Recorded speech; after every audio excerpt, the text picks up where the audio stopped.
Dear students, good morning all of you. आप सभी का एक बार फिर से सर्वोदय पब्लिक स्कूल की ऑनलाइन क्लासेज में स्वागत है। प्यारे बच्चों, अपन पढ़ रहे थे अपनी पुस्तक के फर्स्ट पार्ट की फर्स्ट यूनिट, जो प्रमुख अवधारणाएं हैं उनके संबंध में जो लेसन चल रहा था अपना, वो चल रहा था न्याय अर्थात जस्टिस, जिसके अपन ने 2 पार्ट पहले पढ़ लिए। आज पढ़ेंगे वो तीसरा पार्ट पढ़ेंगे, जिसमें न्याय के जो विविध रूप हैं उनके बारे में पढ़ेंगे। तो न्याय के विविध प्रकार कहें या अपन रूप कहें, इनको अगर देखें प्राचीन समय से, तो परंपरागत रूप से ये मुख्यतः 2 ही रूप में ज्यादा प्रचलन में इनकी धारणाएं थी। यानी प्राचीन समय में या प्राचीन काल से अपन देखें तो जो न्याय के जो रूप थे या प्रकार कहें न्याय के रूप, वो प्रचलन में मुख्यतः 2 ही थे। एक तो था नैतिक न्याय,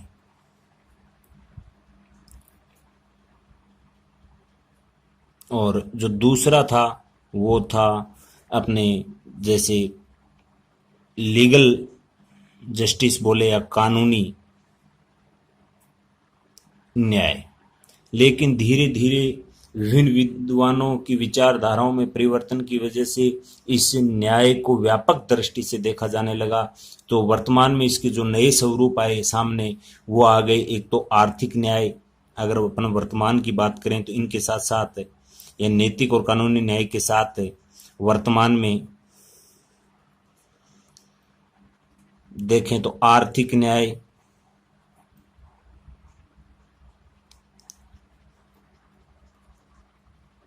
राजनीतिक न्याय या अपन कहें सामाजिक न्याय, ये हैं विभिन्न रूप जो प्राचीन समय में मुख्यतः थे, वो नैतिक और कानूनी न्याय। और वर्तमान की अगर अपन बात करें तो आर्थिक, राजनीतिक और सामाजिक न्याय। इनके बारे में अपन देखेंगे अभी विस्तार से। तो सबसे पहले अपन देखते हैं नैतिक न्याय, जो मोरल जस्टिस है उसके बारे में। नैतिक न्याय जिसे अपन बोलते हैं मोरल जस्टिस,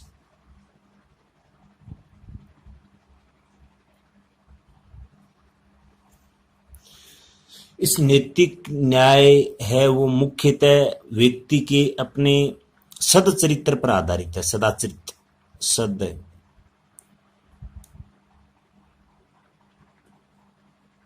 सदाचरित्र या अपन कह सकते हैं उसके सदाचार पर। कहने का भावार्थ ये हुआ कि जो न्याय की जो मूल जो धारणा है वो मुख्यतः नैतिकता पर आधारित थी। इसको सदाचार चरित्र भी कह सकते हैं, सदाचार भी कह सकते हैं, और साथ में इसको नैतिक भी बोल सकते हैं, नैतिकता। जो ये नैतिक न्याय है वो मुख्यतः नैतिकता पर आधारित थी। जो प्रारंभ में न्याय का जो मूल रूप था वो, जिसमें अपन कह सकते हैं कि एक प्रकार से किसी भी प्रकार का कोई परिवर्तन संभव नहीं था। जो ये नैतिक न्याय ये पूर्णतः प्राकृतिक अवस्था में थी, प्राकृतिक अवस्था में थी। प्राकृतिक अवस्था का यह भावार्थ हुआ कि सदाचरित या अपन कह सकते हैं सदाचार या नैतिकता में किसी भी प्रकार का परिवर्तन नहीं किया जा सकता था। ये न्याय पूर्णतः प्राकृतिक जो अधिकार थे उन पर आधारित थी, प्राकृतिक अधिकारों पर आधारित, और साथ में प्राकृतिक नियम,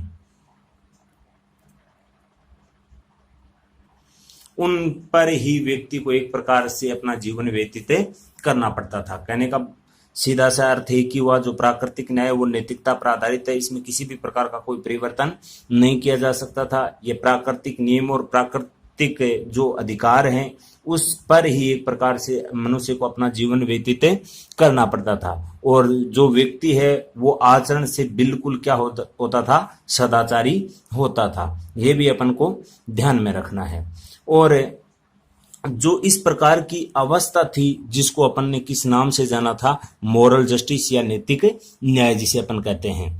और इसका अर्थ, सदाचार का अर्थ यह हो गया कि प्रत्येक व्यक्ति अपने सत्य के पथ पर चलते हुए करुणा, अहिंसा, वचनबद्धता, उदारता आदि के साथ अपने नैतिक कर्तव्य अर्थात जो प्राकृतिक अधिकार और नियम है उनके हिसाब से अपना कार्य करे, दूसरे के किसी भी प्रकार से दूसरे के कार्य में कोई हस्तक्षेप न करे, जिसको अपन नैतिक न्याय की श्रेणी में रखा था।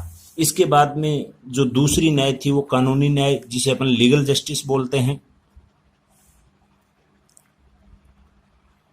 कानूनी न्याय, कानूनी न्याय का अर्थ हुआ कि राजनीतिक व्यवस्था में जो नियम कानून बनाए जाते हैं उसको ही एक प्रकार से अपन ने न्याय की श्रेणी में रखा था, जिसमें सभी के सभी जो नियम और कानून हैं वो एक प्रकार से मनुष्य के जो स्वभाव है उसके अनुकूल होने चाहिए।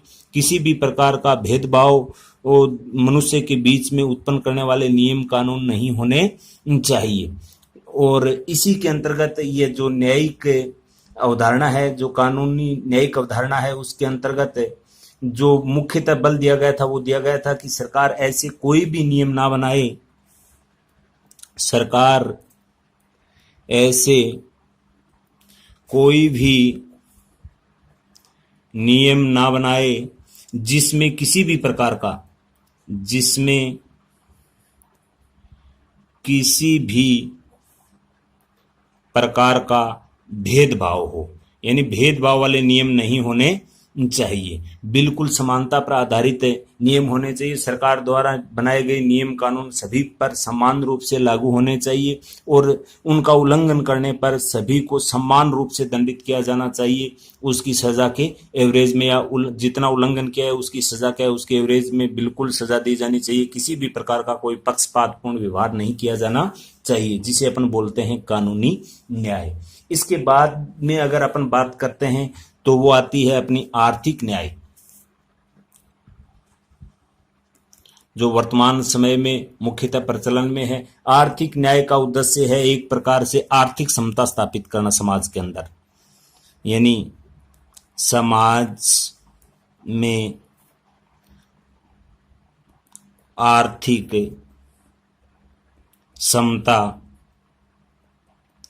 स्थापित करना, यानी समाज के अंदर किसी भी प्रकार से आर्थिक आधार पर कोई भेदभाव नहीं किया जाए। आर्थिक न्याय का जो सिद्धांत है वो इसी बात पर बल देता है कि जो एक प्रकार से गरीबी और अमीरी के बीच का जो अंतराल है वो कम किया जाए, ताकि व्यक्तियों के मध्य में एक प्रकार से आत्मविश्वास और सम्मान की भावना बढ़े। और आर्थिक न्याय में जो मुख्यतः धन व संपत्ति है उसके आधार पर व्यक्तियों के बीच में जो एक प्रकार से असमानता पाई जाती है उसकी आर्थिक न्याय के अंतर्गत निंदा की गई है। और इसके अंतर्गत यह बल दिया गया है कि जो गरीबी और अमीरी के बीच की जो खाई है उसको कम किया जाए, ताकि व्यक्ति को एक प्रकार से अपने विकासात्मक कार्य करने में एक प्रकार से सहायता प्राप्त हो। और ये मुख्यतः एक प्रकार से अपन कह सकते हैं जो समाजवादी विचारक हैं इसके अंतर्गत जो आर्थिक विषमता है उसके बीच में उन्होंने स्पष्ट किया है कि एक प्रकार से आर्थिक विषमता की वजह से ही समाज में एक प्रकार से संघर्ष की स्थिति उत्पन्न हुई है। और इसको कम करने के लिए अपने को एक प्रकार से जो गरीबी और अमीरी के बीच का जो अंतराल है उसको कम किया जाना आवश्यक है। अर्थात अपन कहें तो इस गरीबी और अमीरी के बीच का जो अंतराल है उसको कम किया जाए, सभी में आर्थिक समानता स्थापित की जाए। उसी को अपन किस नाम से जानते हैं? आर्थिक न्याय के नाम से। इसके बाद में अगर अपन देखते हैं राजनीतिक न्याय, राजनीतिक न्याय, राजनीतिक न्याय अर्थात पॉलिटिक्स जो जस्टिस है उसके अंतर्गत अपन अच्छे से जानते हैं वर्तमान समय में राजनीतिक न्याय है उसका महत्व बहुत ज्यादा हो गया है, क्योंकि राजनीतिक न्याय है वो भी किस पर आधारित है? समानता पर, समानता पर आधारित है कि राज व्यवस्था में सभी व्यक्तियों को समान अधिकार मिलने चाहिए। और राजनीतिक न्याय में किसी भी प्रकार का कोई भेदभाव या असमानता नहीं होनी चाहिए, क्योंकि अपन अच्छे से जानते हैं जो राजनीतिक न्याय है वो केवल और केवल जो लोकतांत्रिक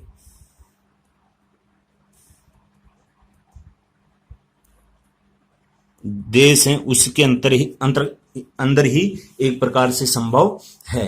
ये अपन अच्छे से जानते हैं। लोकतांत्रिक, जिसको अपन डेमोक्रेसी बोलते हैं, उन राज्यों में या उन राष्ट्रों में ही राजनीतिक न्याय है वो संभव है या उसी के अंतर्गत विद्यमान है, क्योंकि प्रजातांत्रिक राष्ट्रों के अंतर्गत ये व्यवस्था पाई जाती है, जिसका अपन अच्छे से देख सकते हैं। क्योंकि प्रजातांत्रिक व्यवस्था के अंतर्गत सभी को वयस्क मताधिकार के आधार पर, वयस्क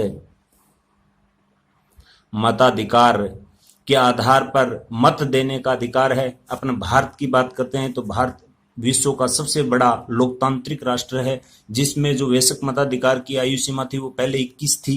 61वें संविधान संशोधन के तहत उसको घटाकर 18 वर्ष कर दी है, जिसमें किसी भी प्रकार से जाति, धर्म, लिंग, समुदाय आदि के आधार पर कोई भेदभाव नहीं किया जाता। सभी को वोट देने का अधिकार है। विचार व्यक्ति की स्वतंत्रता है। विचार व्यक्ति की जो अपन अच्छे से बिल ऑफ राइट्स, मूल अधिकार जो व्यक्ति को फंडामेंटल राइट्स हैं, उसके अंतर्गत अपन ने पढ़ा था 19 क के अंतर्गत विचार व्यक्ति की स्वतंत्रता ये अनुच्छेद है। और अपन एक आर्टिकल और भी पढ़ा था 16 जो सार्वजनिक पद है उस पर सभी को अवसर की समानता, जो अपन ने पढ़ा था बिल ऑफ राइट्स के अंतर्गत आर्टिकल 16 के अंतर्गत। तो इसके अंतर्गत एक प्रकार से अपन ये कह सकते हैं कि इसमें किसी भी प्रकार का कोई भेदभाव किए बगैर सार्वजनिक पद पर आसीन होने के संबंध में उनको सभी को अपने अधिकार मिले, सभी नागरिकों को समान रूप से अधिकार मिलने चाहिए, जिसको अपन कह सकते हैं कि एक प्रकार से राजनीतिक न्याय की प्राप्ति के लिए संविधान या संवैधानिक शासन को आवश्यक माना गया है। अर्थात संविधान के अकॉर्डिंग राष्ट्र का शासन संचालित होना चाहिए, तभी ये न्याय संभव है। इस प्रकार की न्याय के अंतर्गत जो राजनीतिक न्याय है उसमें किसी भी प्रकार से जाति, धर्म, लिंग, समुदाय आदि के आधार पर राज्य व्यवस्था के अंतर्गत किसी भी प्रकार का कोई भेदभाव नहीं होना चाहिए, जिसको अपन किस श्रेणी में रखते हैं, राजनीतिक न्याय की श्रेणी में रखते हैं। इसके बाद की अगर अपन बात करते हैं तो एक महत्वपूर्ण और है, वो है सामाजिक न्याय।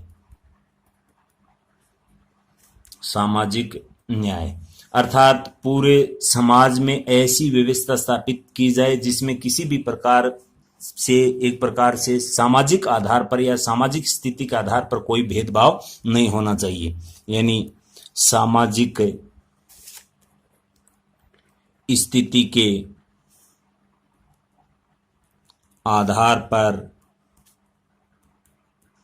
कोई भेदभाव नहीं होना चाहिए और सभी को एक प्रकार से अपन कह सकते हैं अपने समाज के अंदर प्रत्येक व्यक्ति को विकास के पूर्ण अवसर मिलने चाहिए। यानी अपने समाज में प्रत्येक व्यक्ति को